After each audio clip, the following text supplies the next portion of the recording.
And welcome everyone to the Sports Corner on 90.3 WMSC Upper Montclair. It is time to talk about sports on your favorite baseball, football, and Montclair State University athletic show. I am your host, Sebastian Stratton, joined alongside the man, the myth, the legend, Nick Suppa. Nick, a lot to talk about. 1 week from the official MLB opening day, where the other 28 teams kick off, because we had some action in Major League Baseball Tuesday and Wednesday, and in the NFL, the carousel goes around. What is going on? Aaron Rodgers, Russell Wilson, make a decision already. That and much more to talk about here live in studio. But before we get to any of that, Nick, how are we doing today? Good morning, Sebastian. I'm doing great today. I'm glad to be here as always. Hope everybody had a great spring break. And we're going to give you guys, as always, a fantastic show for the next hour. We are. So much to talk about. And Nick, it's only right if we start off in Major League Baseball, because technically opening day is here. This Tuesday, the Tokyo series kicked off. And while the other 28 teams are in either Florida or Arizona, continuing their spring training conquest and getting ready for the start of the Major League Baseball regular season next Thursday, two teams kicked it off with the Los Angeles Dodgers and the Chicago Cubs playing Tuesday. And Nick, I'm a little disappointed in myself, Nick. I did not get up as early as I wanted, 6 a.m. Eastern time for the start of both games. Did you? No, I definitely could not get up at 6 a.m. to watch these games. But in the end, they were fantastic games, and I was able to watch a little bit of the highlights of it. And the Dodgers are kicking it off to where they ended last year. They are. I mean, I don't think there was ever a doubt with the Dodgers how potent they are going to be this season. They have the lineup, they have the rotation, and they ended off the 2024 season with a World Series victory, Game 5 versus the Yankees, and they started off versus the Cubs in great fashion. It was awesome, and I think the Japanese people was probably great because 5 Japanese players in total were a part of that game, 3 for the Dodgers and 2 for the Cubs, and all starting pitchers for the Dodgers, 4 in total, 1 position player, specifically Yoshinobu Yamamoto, Roki Sasaki, Shohei Ohtani, and on the Cubs side, Shota Imanaga and Seiya Suzuki, the outfielders. And it was awesome. It was a 2-game series, very quick, which is a little bit interesting because they play these regular season games and then they return back to spring training. So we will see how that fares out. I think it's a little bit interesting for sure going back to spring training 2-0 on the Dodgers side and then 0-2 for the Cubs, because the Dodgers won both games in this series. They won Game 1 4-1 and Game 2 6-3. Very good game. We saw the bullpen. We saw the pitching. It was electric. And Nick, I am going to kick it over to you to give us a recap for Game 1. Well, it was certainly an interesting kickoff to this year's MLB season. Obviously, as Sebastian mentioned before, the official opening day for all MLB teams starts 1 week from today, March 27th. But the Dodgers, the Los Angeles Dodgers, and the Chicago Cubs kicked it off this week for the Tokyo series, which was technically the start of the MLB season, as they both played their first 2 games. Dodgers are 2-0, and the Cubs are 0-2. But in the first game, it was certainly an interesting one because there was also some history. How about that to start off the MLB season? And this history is that for the first time ever in MLB history, 2 Japanese-born pitchers faced each other in the game on opening day, which was Yoshinobu Yamamoto and Shota Imanaga. So, and of course, as you all know, Yoshinobu Yamamoto plays for the Los Angeles Dodgers. He was a rookie last year. And same thing with Imanaga. This is his second season as well with the Chicago Cubs. A pretty good game for both guys, I would say. But in this case, it was the Dodgers who finished on top. Yamamoto he pitched 5 innings to kick it off, and he only gave up 3 hits, as well as 1 earned run. It was an RBI double in the second inning, which actually gave the Cubs a 1-0 start, but then after that, it was all LA Dodgers with 4 unanswered runs. Yamamoto also walked 1 batter and struck out 4, but the amazing thing is their bullpen in this game. That's what stood out to me the most, because they did not allow 1 run. As good of a start in the season as Yamamoto had, the Dodgers had 4 pitchers from the bullpen, each pitcher pitching 1 full inning length, and they did not allow a single hit, a single run, or a single walk. All 4 pitchers. And I think that's outstanding for the Dodgers. And then as for the Cubs, they finished with only 3 hits in the game. So, and again, it's 1 game. There's 162 games in the season. So they can definitely crawl back. So I think it'll be interesting to see. But for the Cubs, Imanaga, his first start, he pitched 4 innings. He actually did not allow any hits or any runs. It was the complete opposite for the Cubs. It was the bullpen that allowed the runs. Imanaga did outstanding. He pitched 4 innings, no hits, no runs. He did have a little trouble, though, with pitching inside the zone because he did walk 4 batters and he struck out 2 guys. But his ERA is at a perfect 0, no runs allowed. That's what's most important. But as for the bullpen, as soon as they took him out of the game and put in Ben Brown to relieve Imanaga, just in 2 2/3 of innings pitched, he allowed 4 hits, 2 earned runs, 3 walks, and 5 strikeouts. So not a great start for Ben Brown. But of course, again, as mentioned, 1 game. Easy to recover in baseball. And that's what mainly happened in the first game. But as I mentioned, you know what's greater than 1? 2, because there was a second game that happened between the Dodgers and the Cubs, but I can't take this over, so you know what? I'm going to do for everybody a favor and pass the mic over to Sebastian to kick it off for Game 2 of the Tokyo series between the LA Dodgers and the Chicago Cubs. I appreciate that very much, Nick. And before I get into the recap for Game 2, I must say, how can you bet against this Dodgers team at this point? They are absolutely wicked, man. This team is so good. They have so much depth, and they have shown they're a perennial powerhouse in Major League Baseball. And we look at the starting rotation. They legitimately have 5 ace pitchers. Going through it, you have Yamamoto, Roki Sasaki, Blake Snell, Tyler Glasnow, Dustin May. I think people forget about Dustin May. This is a guy who had a very scary injury last year during spring training. He was eating a salad, and he got the salad stuck in his throat, and he actually needed some sort of throat surgery, and it could have been deadly. So glad to hear that he's okay. But Dustin May is a guy, as a 5th pitcher, there's not too much pressure, and this is a young starting rotation. You see the ages: Yamamoto 26, Sasaki 23. We'll get to Sasaki, who was the starter in Game 2 of the series, and people forget one name. Nick, I didn't even mention Shohei Ohtani as a part of that starting rotation. We all know what he's capable of on the mound. He's a guy you can insert there throwing 101 miles per hour. He's basically unstoppable. But for Game 2, it was more of the same in Game 1. Dodgers took the victory 6-3, and we saw him. There he goes, Roki Sasaki, the starting pitcher. A little bit of a mixed bag at first, I would say. 3 innings pitched, 5 walks, 3 strikeouts, earned run and a hit.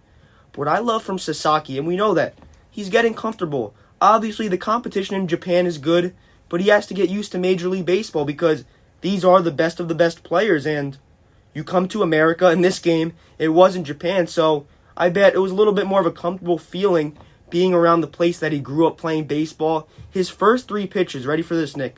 101, 102, 100. Right out of the gate. Wow. This isn't even July, summertime in beautiful Los Angeles, California. This is March 18th, this game taking place. And man, he was awesome. And you see the depth in this Dodgers lineup with this game. They score 2 runs in the second, a run in the third, 2 in the 4th, 1 in the 5th, and they have the luxury, nothing innings 6 through 9, but they have that luxury where they have good pitching, they have a good bullpen. Tanner Scott from the Marlins, Anthony Bonda returning from the World Series, Blake Trinan. They have so many weapons they can just throw at you. And it's really crazy because there isn't a weakness for this team. And a lot of teams, I'm very curious with this Yankees team coming into the season. A lot of people, and I agree, they are a very top-heavy team. They lose Giancarlo Stanton to tendonitis in both of his elbows. How is Anthony Volpe, Jazz Chisholm, these guys towards that 5 through 9 in the lineup, how are they going to fare and make up for the loss of Stanton? And I think Aaron Judge put it best. You can't replace a player such as Stanton, but you have to provide, you have to keep it afloat. And that's what they are going to do. But for this game, it was awesome. Michael Conforto started in left field, 1 for 4, a walk. And we see how the Dodgers are able to contribute without hits. In Game 2, Nick, the Cubs out-hit the Dodgers 8-7, only 3 runs. But what's the name of the game when you look at the box score? Runs. You have to score runs, exactly. And that's what the Dodgers did. They scored runs, 7 hits, 7 walks. We see that. Shohei Ohtani worked 2 walks. He's a guy, and that's why I think for this Dodgers team, that 2-hole hitter is very important for the Dodgers. And Mookie Betts, we forget about Mookie Betts. He didn't play in this series because he ended up with an illness where he actually lost 15 pounds. So, very interesting situation there. All the best to Mookie. But it was great. Great game for the Dodgers. On the Cubs side, Seiya Suzuki, the other Japanese player, designated hitter, didn't do too much in Game 2. 0 for 4, 3 strikeouts, hat trick right there. But I think this Cubs team, there is a lot to look forward to. As you mentioned, Nick, 162 games in a season, 160 left for the Cubs. And a guy that I liked for this Cubs team is Nate Pearson out of the bullpen. This is a guy who pitched with the Blue Jays, standing at 6'6" and 250 pounds. This man throws absolute bullets. 100 miles an hour, paired with an 85-mile-per-hour sweeping slider. All he does is miss bats. So, very interesting there. Nick, I like this Tokyo series. You like it starting off there? Oh, absolutely. It's something new. Like, this isn't something that you see every season, of course. So, watching that they're having this Tokyo series to kick things off, I think it's pretty cool to have this in the MLB. I like it for sure. But that is going to do it there in Tokyo. And now we shift over to Major League Baseball in America in a very peculiar name. That's the big sigh right there, Nick, because this man is just so complex in how he plays. And in his profile picture on the MLB app, he just looks like he's been through a lot. I am talking about Joey Gallo. Yes, Joey Gallo, 31 years. Sounds familiar. Does sound familiar. Former New York Yankee. I think when that trade happened, that man's career went down. It was awful, man. I mean, this is a guy coming over from the Texas Rangers, slugging 40 home runs, 100-plus RBIs. He just couldn't fit into the pressure in New York, playing alongside Judge and Stanton. And actually, after being released from the Chicago White Sox this past week, Joey Gallo is converting from an outfielder to a pitcher. I mean, this is a guy, we've seen the exit velocity in the outfield, throwing balls home, third base, second base. He has the arm, but now, I guess, Nick, I think he's just tired of striking out. I think he wants a little bit of revenge. I think he certainly does, that's for sure. You get to a point where you're like, I need a change. So, what can I do? Well, to save yourself from striking out, you go to pitching. So, as you mentioned, let's see if he can actually strike out other batters this time around. And to announce it, he actually posted it on his Instagram. He said, "So long, outfield." He posted some outfield highlights.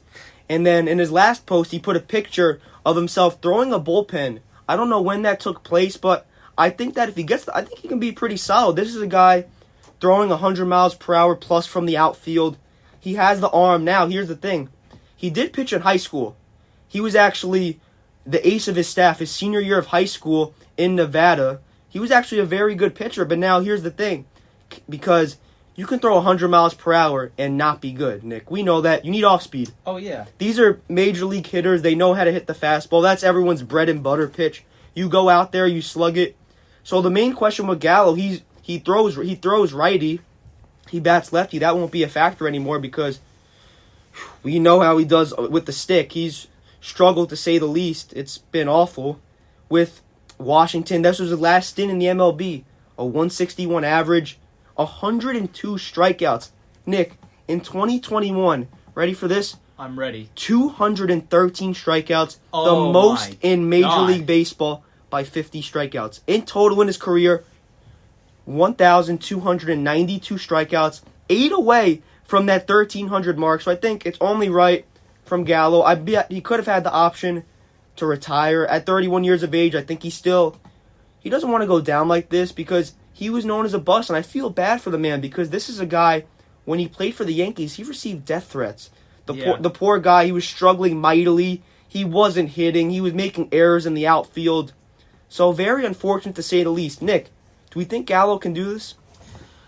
I mean, I think anything is possible for anybody who wants to make a change in their career.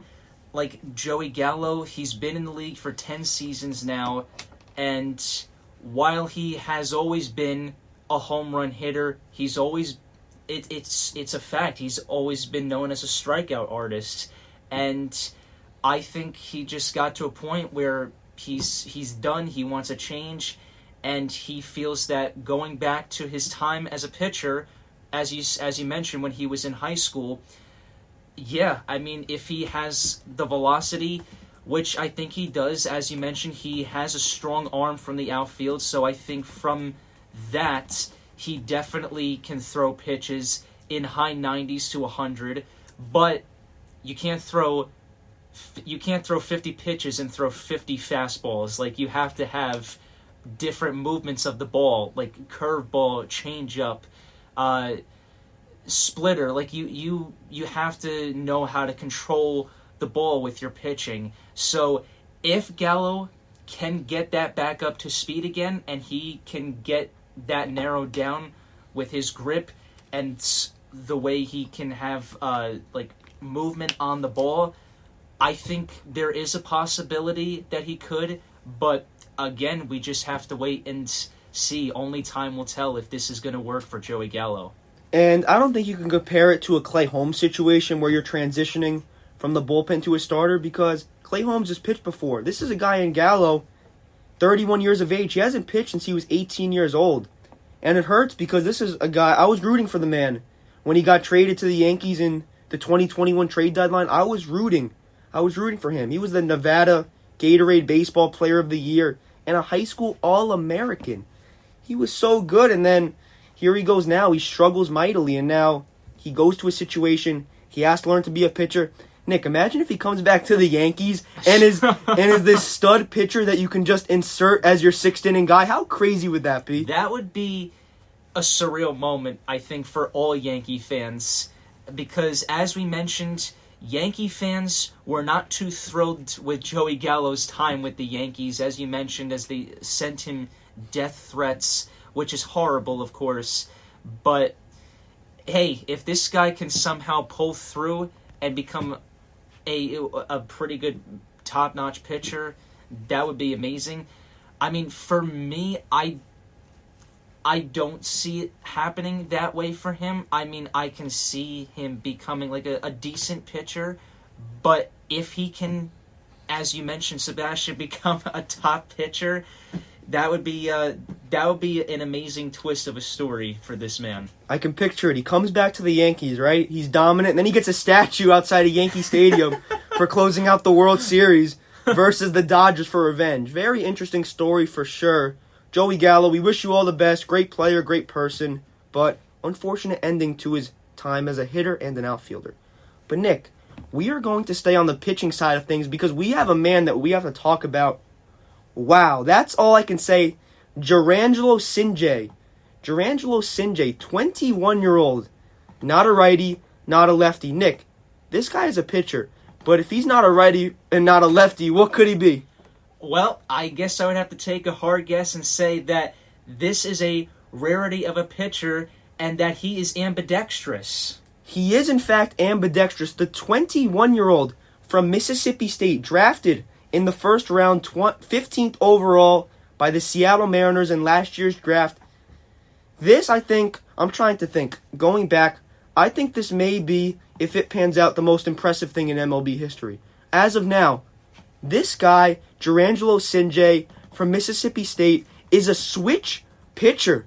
Yes, he is someone that throws with his right and left arm. The second time in modern MLB history that this has taken place. And the guy previously was a man named Pat Venditti, who actually pitched for the Yankees, was drafted by them in 2008, and worked through the minors. He made his MLB debut a little bit older, 31 years of age, I believe.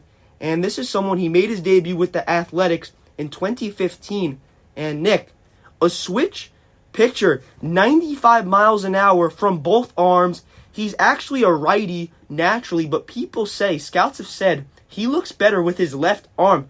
Imagine just a World Series, right? Picture it. Game 1, he throws righty, and then Game 2, he throws lefty. I don't think that's possible because I think when you pitch, it's not just your arm that's sore because you have to use the big muscles in your body, your legs, of course. So I see Sinjay, if it all pans out and he throws strikes as more of a reliever guy, that would be pretty insane. And Nick, we talk about the Pat Venditti rule, and this is a rule that was introduced in 2008 because no one's ever seen a switch pitcher before. I think MLB commissioner, you're scrambling. Well, what do we do here? We have a guy. We haven't had a switch pitcher ever. And I know you mentioned before we came on the show, Nick, you can correct me if I'm wrong, 5 other pitchers before the modern era? It's 4, which okay. is still amazing. It's crazy. I mean, and for those who don't know, the Pat Venditti rule was established in 2008, and it dictates that quoted from MLB.com, the official rulebook, ambidextrous pitchers must visually indicate which hand they will pitch with before the at-bat begins, and they are not allowed to switch hands during that at-bat unless injured. So, I think if you have this rare of a talent, I think the pitcher should just do what he wants, man. I mean, I get it, the batter, especially for a switch hitter. Take Oswaldo Cabrera from the Yankees. Righty and a lefty, he switches between both sides. He has to know, all right, and I guess when he's on deck, I don't know, Nick, does he take a swing lefty, righty, does a little bit of sweeping the broom there? Because he doesn't know if he were to bat against Sinjay, does he go from the right or the left? Only Sinjay would be able to tell them that, and he has to signal to the umpire which hand he's going to throw the baseball with.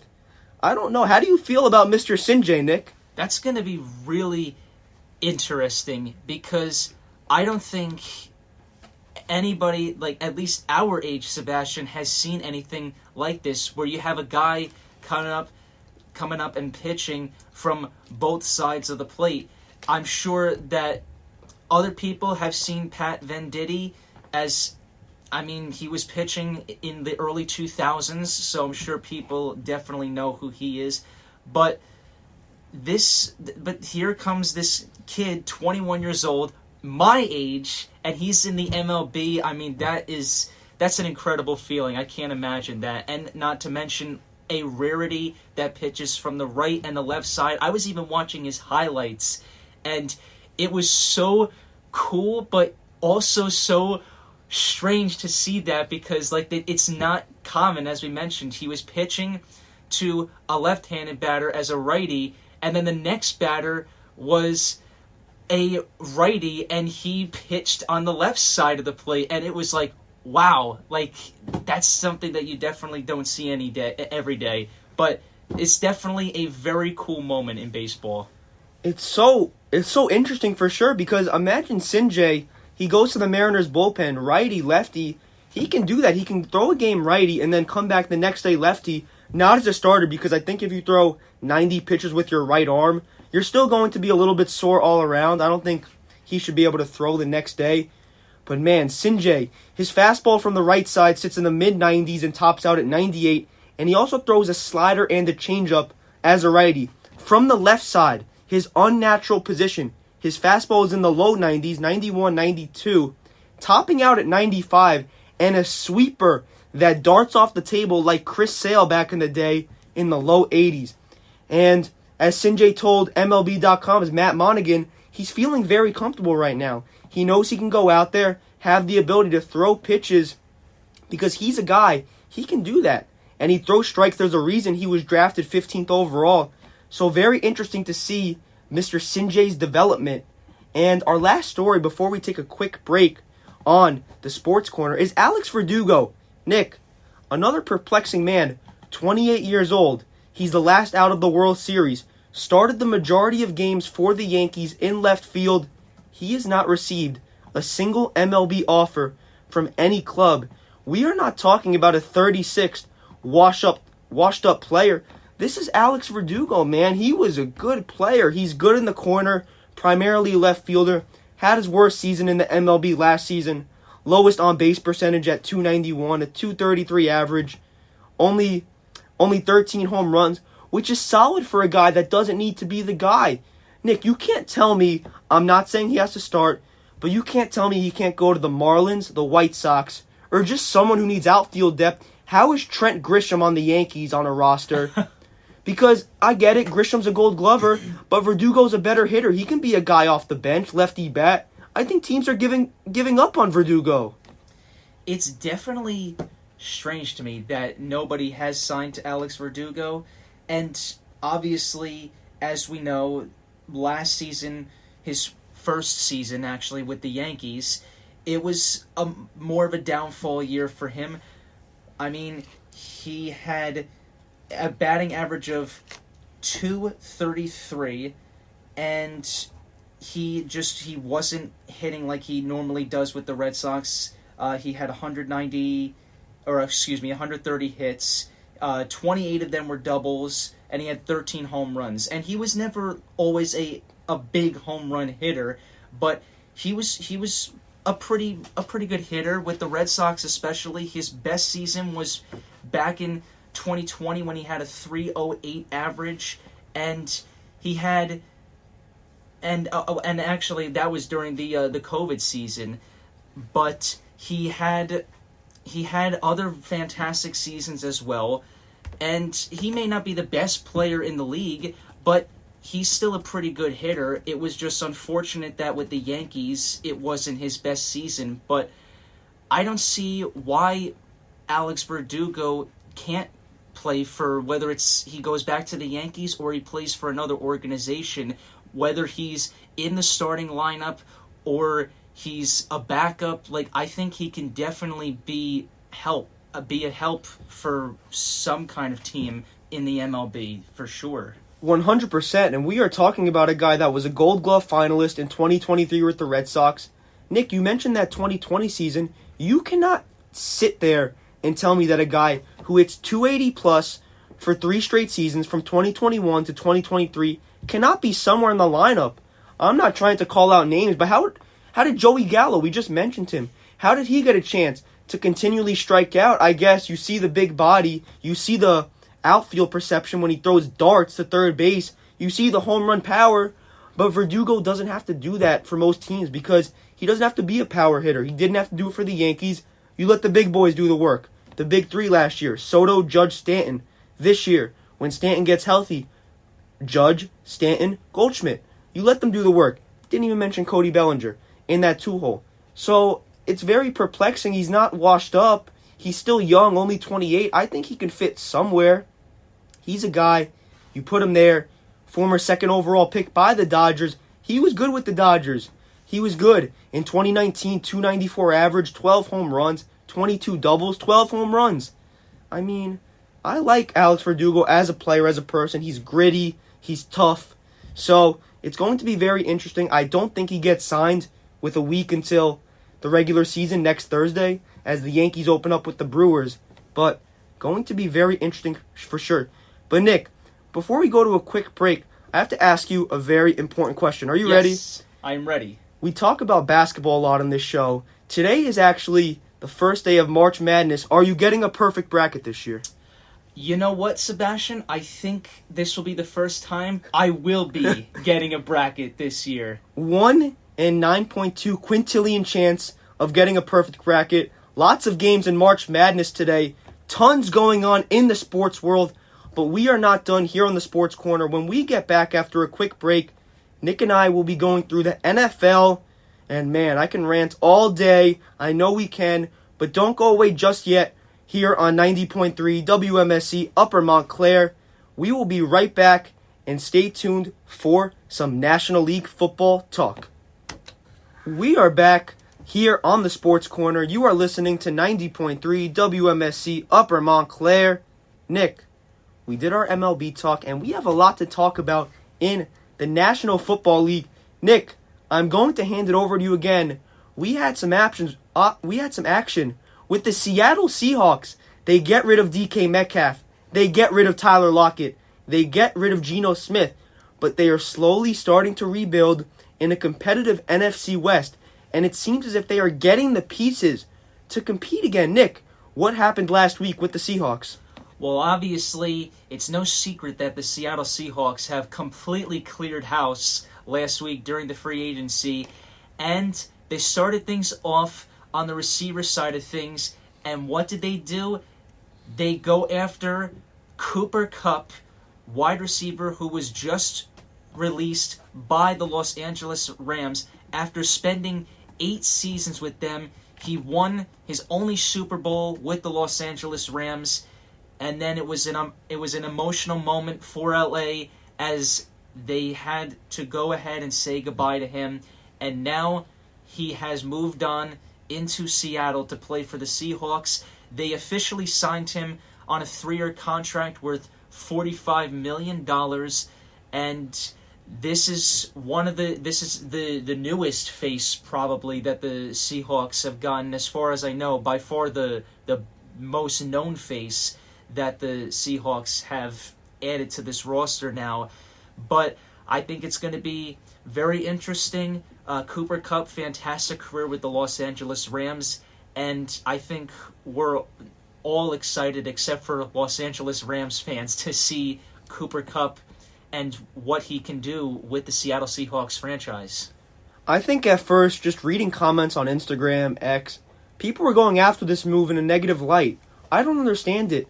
People forget Cooper Kupp, he's getting up there. I'm not going to argue in that sense, 31 years of age. But this is a man in 2021, AP Offensive Player of the Year, won the receiving triple crown, 145 passes caught for 1,947 yards and 16 touchdowns. And as you said, Nick, Super Bowl champion. And I kind of want to say here, and the Super Bowl MVP, the Rams... That's true, too. I think the Rams just kicked this man to the curb, and I would be a little disrespected. I don't know. Kupp didn't claim it, but I wouldn't be surprised if he went to the Seahawks, because guess what? You are now in the same division as the Los Angeles Rams in the NFC West, and you get to go against your former head coach, Sean McVay, twice a year. I mean, I think I like this. They went out, we talked about it last week, they went out and got Sam Darnold. They have Jackson Smith and Jigba at the wide receiver spot, and now you put a guy, Cooper Kupp, put him in the slot, he can catch the underneath passes, move the sticks. I like the contract, 3 years, $45 million. Nick, how do we feel? I think it's great. I will say, I think I see why, because you just mentioned it, and at first it didn't really hit me that the Seahawks and the Rams are in the same division, and I would say that might very well be the reason why people don't like it, because of the fact that they're in the same division. The Rams had Cooper Kupp all these years, and then, like you said, kicked him to the curb, and like it was nothing, it seemed, and they cut him, and they decided to let him go to the Seattle Seahawks in their very own division. So now he's going to be going up against his old head coach, his old team, twice a year now for at least the next 3 years, unless something happens. And I'd say that's probably why some people may not be too thrilled with this move, but I like it. I think it's fantastic for the Seahawks, especially because, as I mentioned before, they just erased the board and wrote a clean slate, and now they're starting it off by signing Cooper Kupp. I think it's fantastic. Definitely, and looking at the Seahawks roster, it just looked they were going on a garbage can run. I mean, they had Sam Howell as their quarterback. They didn't have a wide receiver too, but slowly, John Snyder, general manager, he is starting to rebuild this Seahawks team. And people forget, Marquez Valdez-Scantling, he was a deep threat for the Saints last year. He doesn't have to be the guy that has to catch 10 touchdowns a season, but he can be a deep threat for Sam Darnold. because Sam Darnold, coming off a career year with the Vikings where he led them to a 14-3 record, now Cooper Kupp is getting put in a position he doesn't have to be the number one. He kind of got outshined in Los Angeles as the number one. Puka Nacua, he kind of set the tone there. So now he goes into a situation in Seattle where he has the option, underneath guy, get the first down, move the chain. I think, first of all, Nick, I'm drafting him in our fantasy football league. Okay. I'm taking him in the 5th round, and he's going to move the sticks. I think he's going to be Sam Darnold's option. So I like this move. Cooper Kupp to the Seattle Seahawks. And Nick, the next topic, Lorenzo, wherever you are, get into studio. You just read my mind, man. Get into studio because we have to talk about these two men right here. Aaron Rodgers and Russell Wilson. Nick, do you remember, I think it was 2 weeks ago, I said that I would want Rodgers to the Steelers? I believe it was about 2 weeks ago, yes. No, thank you. No, I do not want Aaron Rodgers. 41 years of old, I wanted Rodgers, but what, are you going on a darkness retreat again? Taking your time? He's not that good anymore. It's so ridiculous because Cameron Hayward, who was on the Pittsburgh Steelers, said it himself, just pick a team already. Like, what is there to think about? The 3 teams that were highly looking at Aaron Rodgers were the New York Giants, the Pittsburgh Steelers, and the Minnesota Vikings. Now, I don't see, at first, people really thought that he was going to go to the New York Giants, and New York Giants fans probably would not be watching football next year if Aaron Rodgers was on the team, because, again, he's 41 years old, he's up there in age. I don't think anybody really expects him to do a whole lot if he does end up returning next year, whether it's the Giants, the Vikings, or the Steelers. But then everybody really thought he was going to go to the Minnesota Vikings in recent talks, as people really thought that he was going to repeat history like Brett Favre, who started and played most of his career with the Green Bay Packers and won a Super Bowl with them, just like Aaron Rodgers. Then went to the Jets for a short period of time, didn't do so well, like Aaron Rodgers.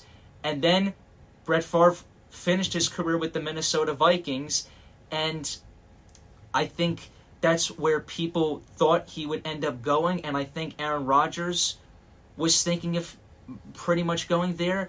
But then after a while, they got tired of waiting because Aaron Rodgers just really gives it some deep thought of where he's going to go next year. And now we found out, I believe it was yesterday, that the Minnesota Vikings actually lost interest in Aaron Rodgers. So now they're not looking at him. So I guess the question is, Sebastian, and honestly, I don't think I would really be a fan of it either. Does this mean Aaron Rodgers is going to be a Pittsburgh Steeler, or is he going to be somewhere else, or possibly will he retire? I have an idea, Nick. How about this? Ready for this idea? I'm ready. We rent an island in the Bahamas, right? We rent an island. We give Rodgers, you can have whatever you want. You want your darkness retreat. Stay there and get away from my football team.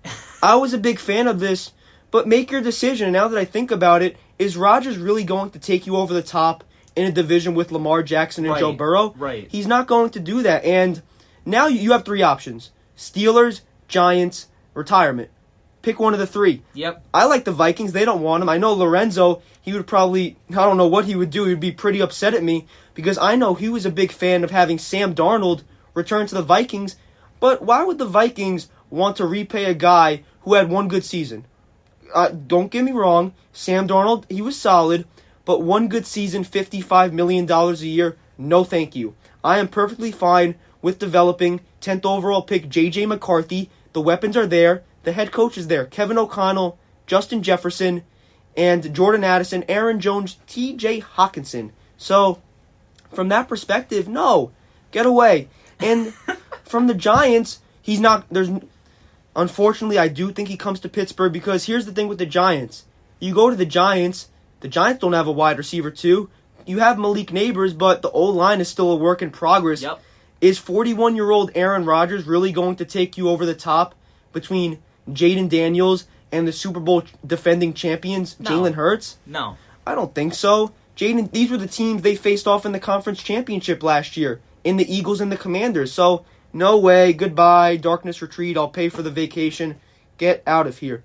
And on the other side of things, Russell Wilson, it seems I'm making a decision every single week because I'm starting to feel a little bit better, and I feel bad for the way Russell Wilson has been treated by the Steelers. Similar with Justin Fields, he was kind of kicked to the curb. It was, maybe do I want him, maybe not.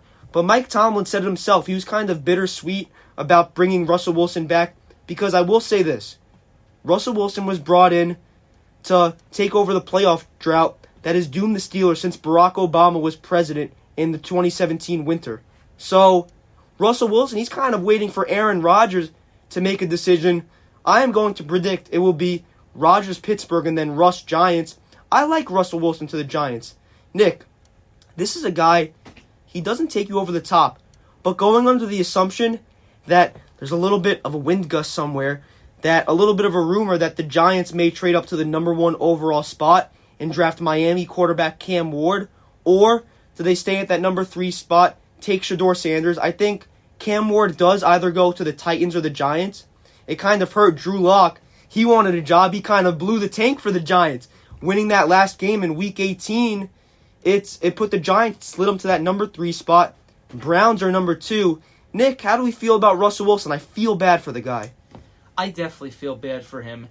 And there's no question that both the Steelers and the Giants definitely need to figure out the quarterback situation. So whether Russell Wilson does end up staying in Pittsburgh, which he has mentioned many times that he loves over there, will he stay there?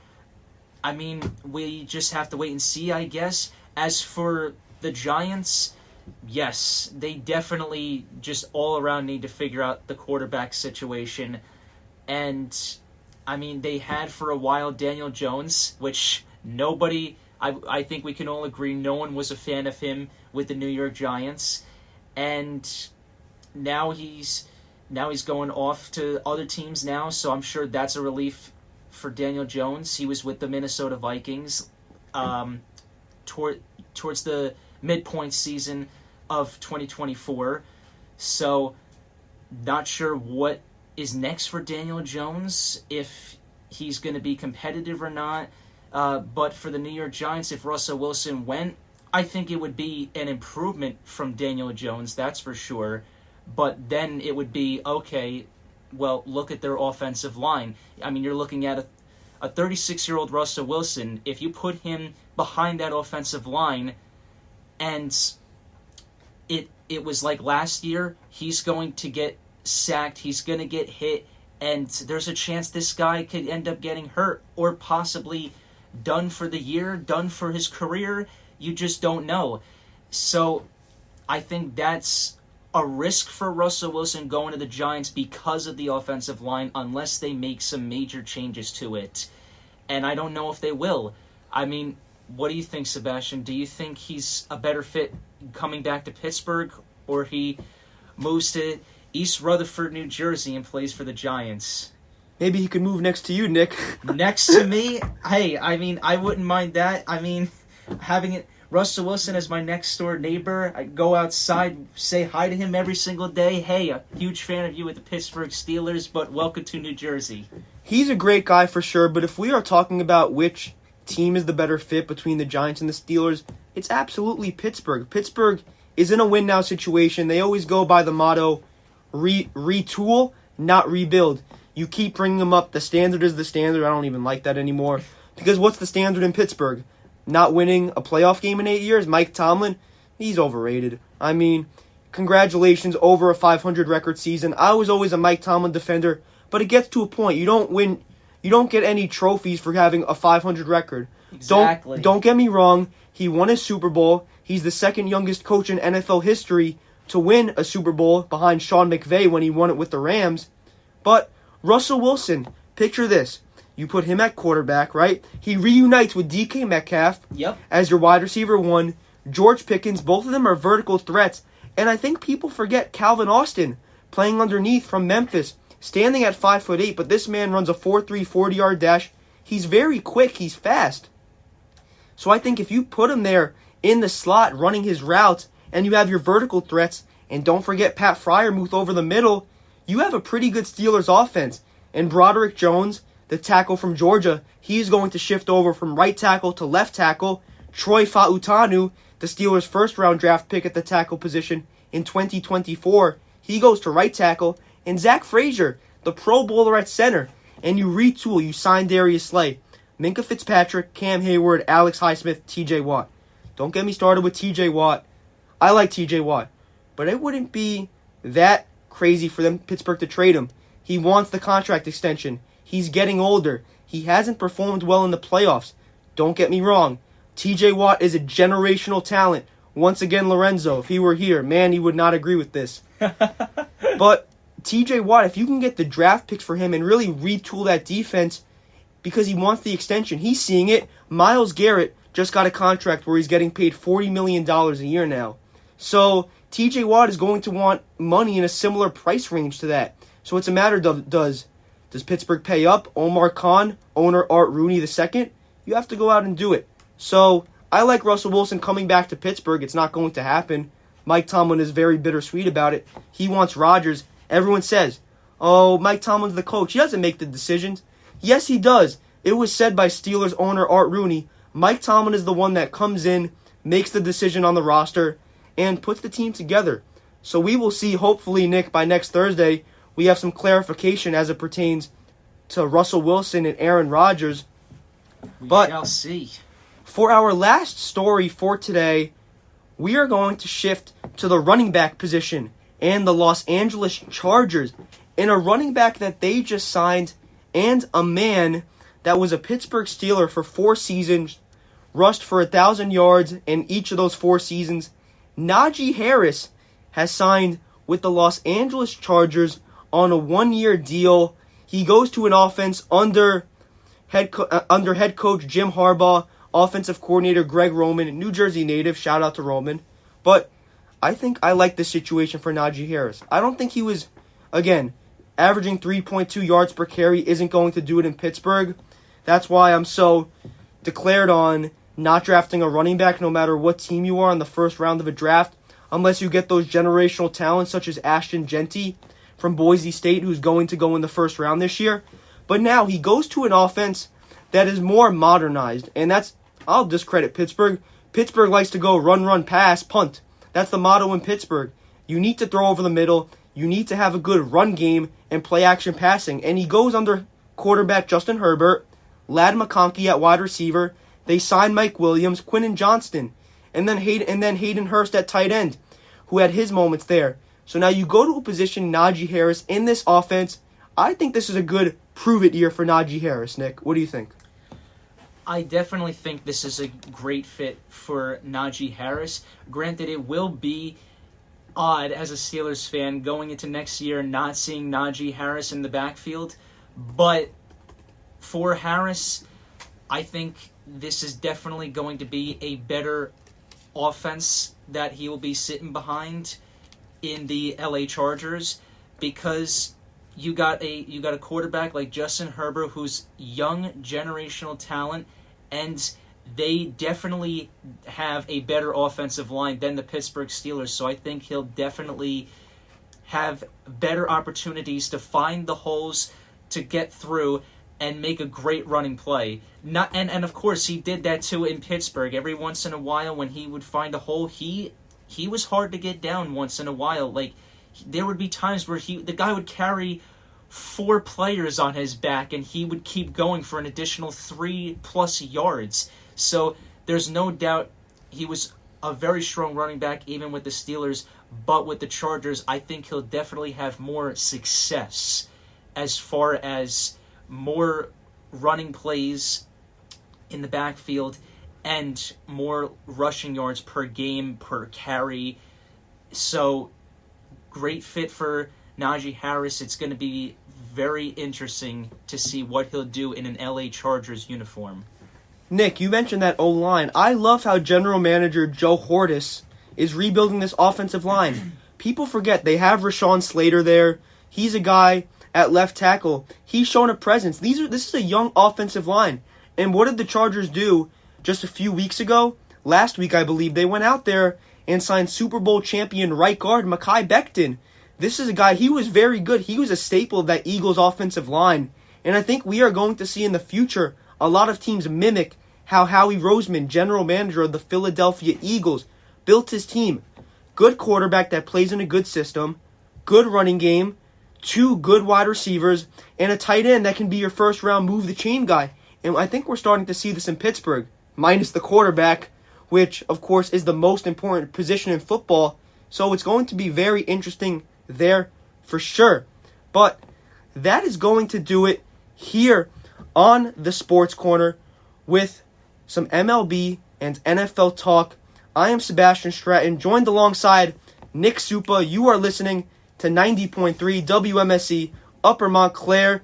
Nick, who's your champion in the NCAA? Go for it. I'm putting you on the spot. You're putting me on the spot. Honestly, I don't even know who has the best chance of winning, but I will ask, who are you rooting for? Duke all the way. But Duke? I have I'll go with Duke with you. Ready? We'll go. Ready? High Point to the Sweet 16, Yale to the Elite 8. We're going with upsets. So much going on in the sports world. So much fun. MLB opening day next week. The NFL draft a month away. So much to talk about next week on the Sports Corner. Tune in at 9 a.m. on 90.3 WMSC Upper Montclair. From Sebastian Stratton and Nick Suppa, so long. Have a great day, and we will see you next week. Take care, guys. Perfect. Got to everything except Rudolph. Not bad. Yeah. If we had gotten to Rudolph, I would have said, well, Christmas came early this year. I was so